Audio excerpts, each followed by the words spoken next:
Okay, don't mind me in the hot mess that I am. So I don't really mind people using their phone in the hospital as long as they are not having their patients in the background.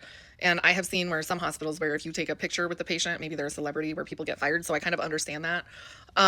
But I think that it really comes down to how generalized is the content that they're putting out. Is it educational or are they taking from somebody's real life experience? Because it's my understanding, and I could be wrong, that if one person can identify somebody by the information that's presented, it's a HIPAA violation. And I think that's really important when it comes to sharing content online to understand. You have to make sure that you're putting a disclaimer out there and not using too personalized of stuff.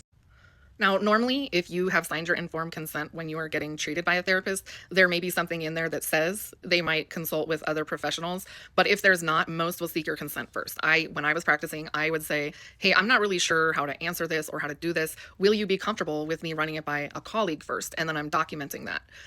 But most of the time, in your informed consent, there's a clause for that, or at least everywhere that I worked. But correct, if it's a professional, then it's totally different than if you are talking about it online in very specific terms that a client could think is about them. So I'm with you on this. I would also more than likely confront them. Actually, I know I would, but depending on how bad it was, I might even go to their supervisor because the impact of having your personal information out there, even if you're not named, could be that you never see a therapist again. And imagine if you're not in a good or healthy place in your life, the impact that could have on you. So I'm curious now that you've answered this, if you would confront them, would you still consider going to therapy or do you think you would stop therapy altogether?